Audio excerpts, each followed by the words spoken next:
Class 7-এর রায় মার্টিনের প্রশ্নবিচিত্র বই থেকে দ্বিতীয় পর্যায়ক্রমিক মূল্যায়নের ইতিহাসের 1 নম্বর স্কুলের প্রশ্নগুলোকে সমাধান করব।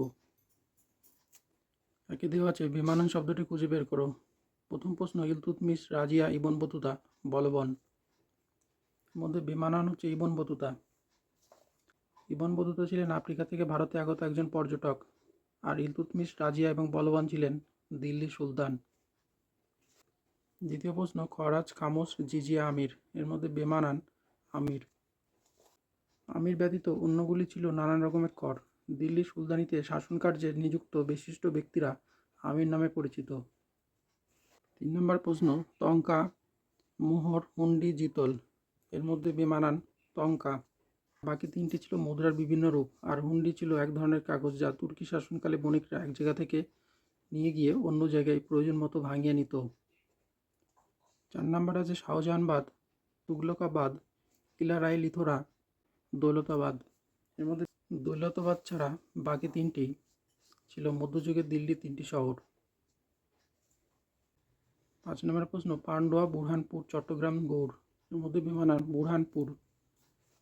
পান্ডুয়া চট্টগ্রাম গৌড় ছিল মধ্যযুগে বাংলার কয়েকটি উল্লেখযোগ্য শহর, আর বুরহানপুর ছিল দাক্ষিণাত্যের শহর। 2 দেওয়া আছে খস্তম্ভের সঙ্গে খস্তম্ভ মিলিয়ে লেখো। খলজি বিপ্লব। খলজি বিপ্লব হবে ইলবাড়ি তুর্কি অভিজাতদের ক্ষমতার অবসান। সি। রুমি কৌশল। রুমি কৌশল হবে বাবর। হজ। হজ হচ্ছে কি হবে? জল সংরক্ষণ। দিনেমার। দিনেমার হবে ডেনমার্কের অধিবাসী। সরাফ। সরাফ হচ্ছে মুদ্রা বিনিময়কারী। 3-এর প্রথম প্রশ্ন, ঘরঘরের যুদ্ধে বাবরের অন্যতম প্রতিদ্বন্দ্বী ছিলেন নসরত শাহ। জাহাঙ্গীরের আমলে শিখ গুরু প্রাণদণ্ড দেওয়া হয় অর্জুনকে। রাজপুত নেতাদের মধ্যে মুঘল সম্রাটদের সঙ্গে জোট বাঁধেননি রানা প্রতাপ সিংহ। আহমেদনগরের প্রধানমন্ত্রী ছিলেন মালিক অম্বর। বিলগ্রামে যুদ্ধ হয়েছিল ড্যাশ খ্রিস্টাব্দে, 1540 খ্রিস্টাব্দে। সুলতান হোসেন শাহ ছিলেন ভক্ত, শ্রী চৈতন্যের ভক্ত।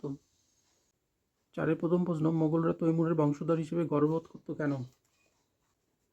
তৈমুর এক সময় উত্তর ভারত আক্রমণ করে দিল্লি দখল করেছিলেন। 4-এর দ্বিতীয় প্রশ্ন, হুমায়ুনকে একসময় ভারত ছেড়ে চলে যেতে হয়েছিল কেন? মহেশ দাসের নাম বীরবল হয়েছিল কেন? তিনি খুব বুদ্ধিমান ছিলেন। 4 নম্বর প্রশ্ন হচ্ছে ঔরঙ্গজেবের আমলে বাংলায় সামুদ্রিক বাণিজ্যের উন্নতির একটি কারণ লেখো।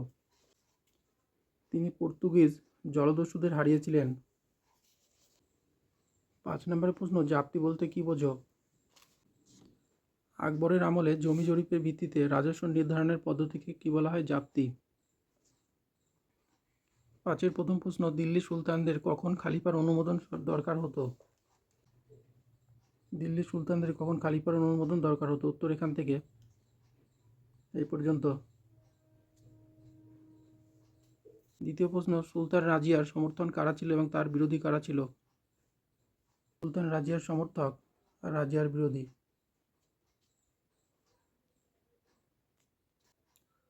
তৃতীয় প্রশ্ন, সুলতান ইলতুৎমিশের সামনে প্রধান 3টি সমস্যা কী ছিল? উত্তর এখান থেকে এই পর্যন্ত। 4 নম্বর প্রশ্ন, মোগল কারা? উত্তর এখান থেকে এই পর্যন্ত। 5 নম্বরের প্রশ্ন, পাট্টা ও কবুলিয়ত কি? পাট্টা ও কবুলিয়ত বলতে কি বোঝায়? উত্তর এখান থেকে এই পর্যন্ত। 4 নম্বরের প্রশ্ন হচ্ছে বাণিজ্যিক চাষ বলতে কি বোঝো? উত্তর এখান থেকে এই পর্যন্ত। অথবা দিয়ে যে প্রশ্নটা আছে দেখো, হুন্ডি কি? হুন্ডির উত্তর এখান থেকে এই পর্যন্ত।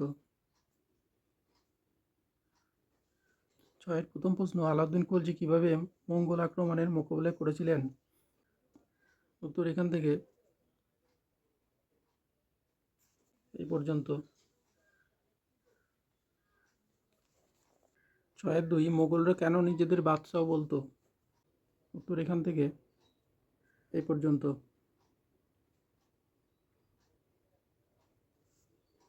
3. কেন সুলতানদের সময়কার পুরনো দিল্লির আস্তে আস্তে ক্ষয় হয়েছিল?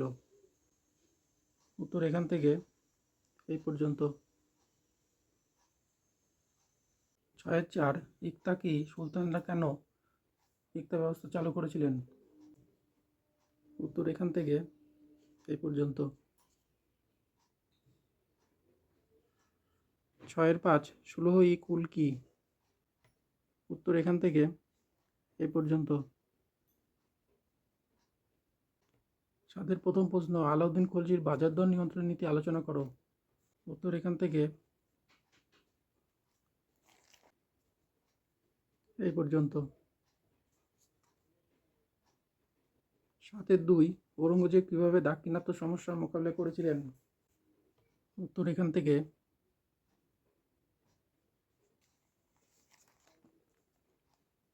এই পর্যন্ত।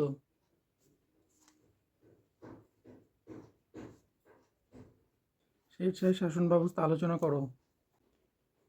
শেরশাহ ছিলেন একজন দক্ষ শাসক ও সামরিক নেতা। তার শাসন ব্যবস্থা ছিল সুসংগঠিত এবং জনকল্যাণমুখী। তিনি ভূমি রাজস্ব ব্যবস্থা, সামরিক ব্যবস্থা, ডাক ব্যবস্থা এবং বিচার ব্যবস্থার সংস্কার আনয়ন করেন। তার গৃহীত পদক্ষেপগুলি পরবর্তীকালে মুঘল সম্রাটদের জন্য অনুকরণীয় দৃষ্টান্ত স্থাপন করে। শেরশাহের শাসন ব্যবস্থার মূল বৈশিষ্ট্যগুলি হল: ভূমি রাজস্ব ব্যবস্থা। ভূমি রাজস্ব ব্যবস্থার ক্ষেত্রে শেরশাহ অনন্য প্রতিভার স্বাক্ষর রেখেছেন। তিনি পাট্টা ও কবুলিয়ত ব্যবস্থা চালু করেন। পাট্টা: শেরশাহ কৃষকের নাম, জমিতে কৃষকের অধিকার এবং তাকে কত রাজস্ব দিতে হবে তা লিখে যে দলিল দিতেন তাকে বলা হতো পাট্টা। কবুলিয়ত: পাট্টাপ্রাপ্ত কৃষকরা রাজস্ব দেওয়ার কথা স্বীকার বা কবুল করে সরকারকে যে দলিল সই করে দিত তাকে কবুলিয়ত বলা হতো। সামরিক ব্যবস্থা। শেরশাহ একটি শক্তিশালী ও সুশৃঙ্খল সামরিক বাহিনী গঠন করেন। তিনি সৈন্যদের বেতন দিতেন এবং তাদের আবাসনের ব্যবস্থা করেন। তিনি সামরিক ঘাঁটি উন্নতি সাধন করেন এবং সৈন্যদের প্রশিক্ষণ দেন। বিচার ব্যবস্থা। শেরশাহ বিচার ব্যবস্থার ন্যায় বিচারের উপর জোর দেন।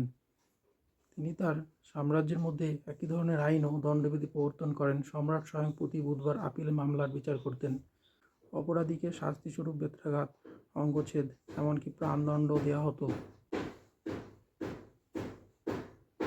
যোগাযোগ ব্যবস্থা। শেরশাহ রাস্তাঘাট নির্মাণ ও সংস্কারের মাধ্যমে যোগাযোগ ব্যবস্থা উন্নতি করেন। তিনি গ্র্যান্ড ট্যাঙ্ক রোড সহ বেশ কয়েকটি গুরুত্বপূর্ণ সড়ক নির্মাণ করেন। জনকল্যাণমূলক কাজ। শেরশাহ রাস্তাঘাট, সরাইখানা, কূপ এবং মসজিদ নির্মাণ করে জনগণের সুবিধার জন্য কাজ করেন। প্রসঙ্গটা দেওয়া আছে, মধ্যযুগে মাত্র 5 বছর রাজত্ব করে শেরশাহ উন্নত শাসন কাঠামো রচনা করেন। এই প্রসঙ্গে ঐতিহাসিক স্মিথ বলেছেন যে শেরশাহ যদি আরও কয়েক বছর জীবিত থাকতেন তাহলে ভারতের ইতিহাসে হয়তো মহান মুঘলদের আবির্ভাব সম্ভব হতো না। মধ্যযুগে ভারতে দেশের ভেতরে বাণিজ্যের ধরনগুলি কেমন ছিল তা লেখো। উত্তর এখান থেকে এ পর্যন্ত। অথবাতে যে প্রশ্ন আছে, শাহজাহান বাদের নাগরিক চরিত্র কেমন ছিল? শাহজাহান বাদের নাগরিক চরিত্র কেমন ছিল? উত্তর এখান থেকে এই পর্যন্ত।